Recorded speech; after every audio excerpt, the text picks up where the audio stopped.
आपको पता ही है हमारे सवाल ऐसे होते हैं जिसका जवाब देने में लोगों के पसीने छूट जाते हैं। चौधरी है, शर्मा है, वर्मा है, राजपूत है, जाट है, चौहान है, इतने सारे सरनेम हैं।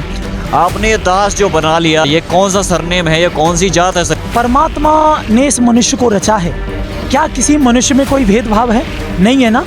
तो फिर जाति किस प्रकार वर्गीकृत की गई? आखिर क्या मतलब है इस दास का, क्यों लगाते हैं इस दास नाम को? ये तो बात आप थोड़ी ज्यादा ही दूसरी ओर ले जा रहे हैं, आध्यात्मिकता की ओर।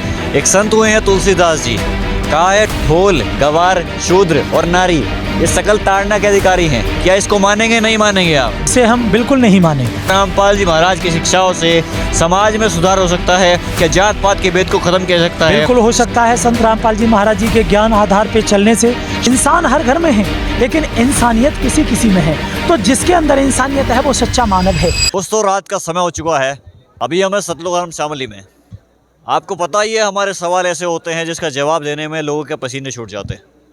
ऐसा ही सवाल हमने जा रहे हैं संत रामपाल जी महाराज के नुयत से, जो अपने नाम के दास रखते हैं। आइए करते हैं उनसे सवाल और जानते हैं इनका क्या नाम है। नमस्कार सर, क्या नाम है आपका? नमस्कार सर, मेरा नाम सुधीर दास जी है। सर मुझे ये बताइए, आपने देखिए समाज में हमारे बहुत से सरनेम प्रचलित हैं। चौधरी है, शर्मा है, वर्मा है, राजपूत है, जाट है, चौहान है, इतने सारे सरनेम हैं। आपने ये दास जो बना लिया, नया नया दास बना लिया, ये कौन सा सरनेम है, ये कौन सी जात है सर, ये बताइए थोड़ा। देखिए, जिन जातियों की बात आप कर रहे हैं, बड़ी प्यारी प्यारी जातियां हैं। वो सिर्फ मानव समाज को वर्गीकृत करने वाली एक घटिया सोच है, जो मनुष्य को अपने कर्तव्य से और इंसानियत से और मानव धर्म से बस तोड़ती है, न कि जोड़े।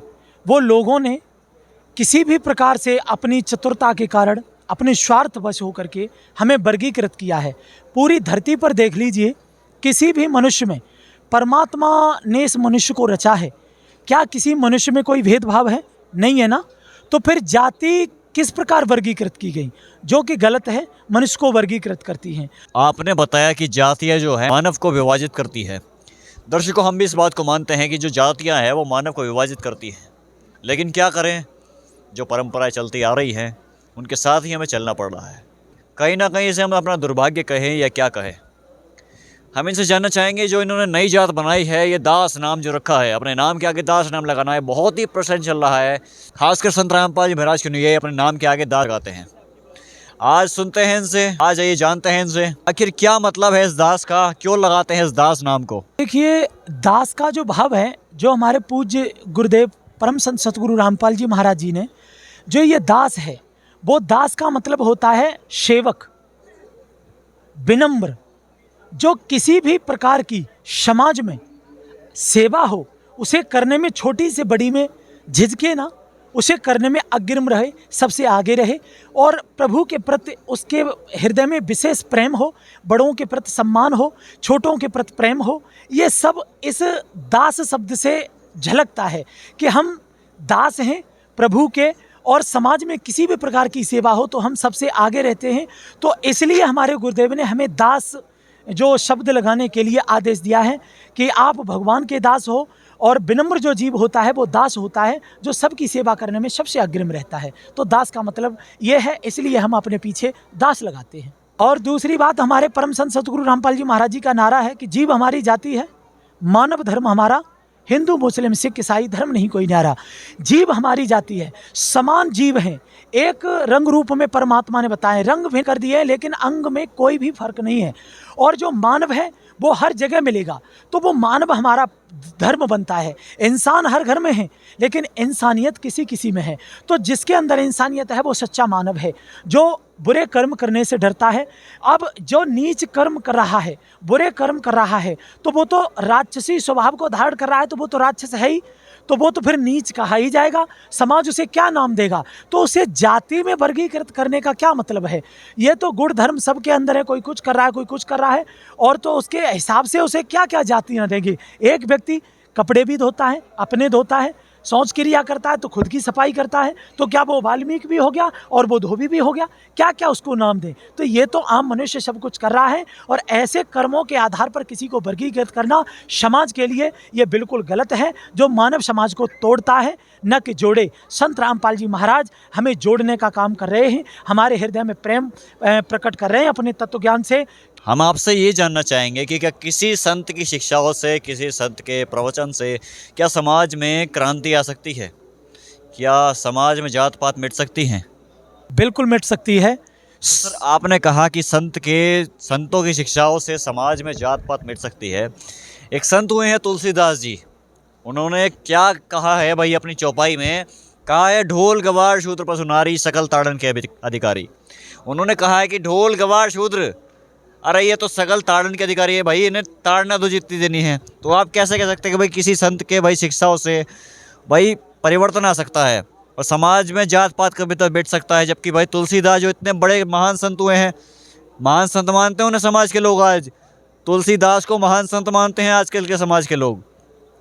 उन्होंने भी यही कहा है भाई ढोल गवार शूद्र पशु नारी सकल ताड़न के अधिकारी।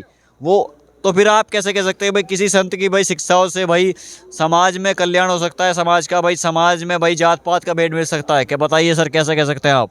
देखिए, संत में फ़र्क होता है। क्या फ़र्क होता है कि पूरी दुनिया जानती है कि कबीर साहिब जी की बाणियाँ सबसे विचित्र अद्भुत हैं, जो किसी भी संत ने उनकी टक्कर पर बाणियाँ नहीं बोल पाई हैं। जो उन्होंने चौपाई और दोहे और जो भी उन्होंने साखी बोली हैं, तो उनकी टक्कर की किसी भी संत ने सबसे अलग और सबसे श्रेष्ठ संतों में गिनती होती है कबीर साहब जी की। तो ये दोहा है, चौपाई है, ढोल गवार शूद्र पशु नारी सकल ताड़ना के अधिकारी। ढोल गवार शूद्र और नारी ये सकल ताड़ना के अधिकारी हैं। क्या इसको मानेंगे, नहीं मानेंगे आप? नहीं, बिल्कुल ना, इसे हम बिल्कुल नहीं मानेंगे। क्या संत रामपाल जी महाराज के ज्ञान से, क्या संत रामपाल जी महाराज की शिक्षाओं से समाज में सुधार हो सकता है? क्या जात पात के भेद को ख़त्म किया जा सकता है? सीधे सीधे हमारे सवाल का जवाब दीजिए। बिल्कुल हो सकता है। संत रामपाल जी महाराज जी के ज्ञान आधार पे चलने से, संत रामपाल जी महाराज जी के आदेशों का पालन करने से समाज से जात पात धर्म जैसी कुरीति खत्म हो सकती है। क्योंकि संत रामपाल जी महाराज जी के आज वर्तमान में संगत अप्रोक्ष लगभग 15 करोड़ है और 15 करोड़ अनुयायी में से कोई भी जात पात धर्म को नहीं मानता। सिर्फ हम जीव जाति को मानते हैं और मानव धर्म को मानते हैं और भाईचारा भी हमारे हृदय में है। संत रामपाल जी महाराज जी की शिक्षाओं पर चलने से अगर 15 करोड़ में सुधार हुआ है तो हम गारंटी दावे के साथ कह सकते हैं कि बाकी भी संगत, बाकी भी जनता अपने अंदर परिवर्तन कर सकती है। अगर संत रामपाल जी महाराज जी के आदेशों का पालन करे, उनके निर्देशों पर चले, उनके सत्संगों को सुना जाए, तो समाज में बिल्कुल जात पात और धर्म का भेदभाव खत्म हो सकता है। सर, एक बहुत ही हम रोचक सवाल आपसे पूछना चाहेंगे। हो सकता है आपको बुरा भी लगे, लेकिन ये पूछना मान लिया बहुत ज़रूरी है। देखिए, समाज में क्या होता है, जो पंडित होता है, एक पंडित वर्ग को ही अधिकार होता है मंदिर में पूजा पाठ करने का। आपके यहाँ भी भाई कुछ पाठ वगैरह चल रहा है, तो हमें ये बताइए कि यहाँ भी किसी विशेष वर्ग को ही अधिकार है पाठ पढ़ने का, या भाई वहाँ पर जो आपकी सेवा चलती है, चवर सेवा कहते हैं आप लोग उसे, क्या किसी विशेष वर्ग को अधिकार है चवर सेवा करने का, या कोई भी किसी भी जात का व्यक्ति कर सकता है? बताइए सर। देखिए, मंत्र होता है प्रभु प्राप्ति का मंत्र, उसे कोई भी जीव किसी भी प्रकार का, किसी भी जाति धर्म से बिलोंग करता है, उस मंत्र का जाप करके प्रभु प्राप्ति कर सकता है। पूर्ण संत से दीक्षा लेकर वो भगवान की प्राप्ति कर सकता है। अब उस मंत्र को, वो भगवान का मंत्र है, परमात्मा ने दिया है अपनी प्राप्ति के लिए। तो ऐसे ही करके जो हमारे यहाँ पाठ चल रहा है वो अमर ग्रंथ है, बंदी छोड़ गरीबदास जी महाराज जी की बाणी है, वो प्रभु दत्त है। अब उसको कोई भी पढ़ सकता है, कोई भी बोल सकता है, क्योंकि वो प्रभु का है और वो पढ़ने के लिए है। ऐसा तो नहीं है सर किसी विशेष वर्ग को अधिकार, इसे किसी विशेष वर्ग को नियुक्त किया गया हो, जैसे ब्राह्मण समाज को नियुक्त किया गया हो भाई इसकी पाठ वगैरह करने के लिए? नहीं, कोई भी व्यक्ति इसका पाठ कर सकता है जिसका अद्भुत लाभ है। रही बात पंडितों की, जो आपने कहा कि पंडित ही हवन यज्ञ कर सकते हैं, मंदिर में उनको अधिकार है और सारे धर्म यज्ञ करने का उन्हें अधिकार है, तो ऐसा किसी वेद शास्त्र में नहीं लिखा कि सिर्फ पंडित ही भगवान पर अधिकार रख सकते हैं। भगवान कोई पशु नहीं है जो मंदिर में बांध रखा हो, भगवान किसी का गुलाम नहीं है जो सिर्फ पंडित के इशारे पर चलता हो। भगवान ने सर्व आत्माओं को अपने शब्द से रचा है है, परमात्मा सभी का है। परमात्मा की भक्ति, परमात्मा की प्राप्ति मर्यादा में रहकर पूर्ण संशय दीक्षा लेकर प्रत्येक जीव प्राप्त कर सकता है परमात्मा। बहुत सारे क्या नाम है, मैं संतों का नाम लेना चाहूँगा जो लोग कहते हैं कि वो चमार जाति में आए थे, रविदास जी, क्या उनका कल्याण नहीं हुआ? क्या मीराबाई का कल्याण नहीं हुआ? क्या दादू साहब जी का कल्याण नहीं हुआ? क्या मलुकदास साहब जी का कल्याण नहीं हुआ? कितने जो समाज के अनुसार जो कहते हैं कि शूद्र जाति है, नीच जाति है, कबीर परमेश्वर जी जो हम पूर्ण परमात्मा हैं, वो जो वेदों में वर्णन है और पवित्र गीता जी में उनका प्रमाण है। सभी शास्त्र, सभी धर्म के ग्रंथ कह रहे हैं कि कबीर साहब भगवान है। वो आज से 600 साल पहले और काशी शहर में आए जुलाहा धाड़क बन करके उन्होंने सत्य भक्ति संदेश दिया, सत्य ज्ञान दिया और जो लोक वेद पारंपरिक जो गलत पूजाएं थी उनका खंडन करके सत्य भक्ति सत्य संदेश उपदेश दिया और लोगों ने भक्ति की और उनको सुख मिले और परमात्मा प्राप्ति करके अपने मोक्ष किया। तो ऐसा कुछ नहीं है कि इन्हें ही अधिकार है और यही ये कर सकते हैं। किसी भी जाति विशेष धर्म का व्यक्ति परमात्मा की भक्ति कर सकता है, भगवान की बाणी जो कथाओं का पाठ कर सकता है, इसमें कोई प्रतिबंध नहीं है। और ऐसा कहीं वेदों में नहीं लिखा, किसी भी पवित्र गीता जी में नहीं लिखा, किसी भी धर्म के किसी ग्रंथ में नहीं लिखा कि कोई व्यक्ति विशेष किसी जाति का, जैसे ब्राह्मण है या किसी भी धर्म से जो मुल्ला काजी हैं, सिर्फ वो ही उसका पाठ कर सकते हैं, वो ही उन मंत्रों का जाप कर सकते हैं। तो इसका मतलब गरीब आदमी का भगवान नहीं है? क्या उसका पालन पोषण प्रभु नहीं कर रहा? क्या नीच जाति के लिए परमात्मा उनकी रक्षा नहीं कर रहा? क्या भगवान ने उसमें डिफरेंट रखा है? जो पंडित है उसकी बॉडी में और नीच जाति के मनुष्य की बॉडी में क्या फर्क है? अंग प्रत्यंग सब एक जैसे हैं, तो हम भेदभावना क्यों रख रहे हैं? ये तो हमारी ओछी और गंदी सोच है जो हम अपने बहन भाइयों से किसी जाति को लेकर, धर्म को लेकर लड़ झगड़ रहे हैं, हृदय में नफरत पैदा करके पर समाज को जो चतुर चाटुकार लोग हैं वो वर्गीकृत कर रहे हैं। जो एक इंसान जो मानव समाज के लिए गलत संदेश जाता है, इसका खंडन करके संत रामपाल जी महाराज हमें जोड़ रहे हैं, हमें एकता और प्रेम का पाठ पढ़ा रहे हैं। जो आज 15 करोड़ संगत संत रामपाल जी महाराज जी की उसका पालन करके उनके पद चिन्हों पर उनके आदेशों का पालन कर रही है और एक अच्छा इंसान बन करके समाज में संत रामपाल जी महाराज के शिष्य होने का, उनका सत्य ज्ञान होने का और मिसाल बन रही है। दोस्तों, कबीर दास जी की एक वाणी है कि जात न पूछो साधु की, पूछ लीजिए ज्ञान, और मोल करो तलवार का, पड़ा रहे दो म्यान। ऐसी ही इनकी बातें सुन के भी कुछ ऐसा ही हमें लगा कि संत रामपाल जी महाराज जी जो हैं वो लगभग या कहें पूर्ण रूप से कबीर दास जी की शिक्षाओं पर ही अपना जो ज्ञान है वो दे रहे हैं। इन सब ने ये भी जाना कि दास का अर्थ क्या होता है, दास का मतलब क्या होता है, आखिर दास ये अपने नाम के आगे क्यों लगाते हैं।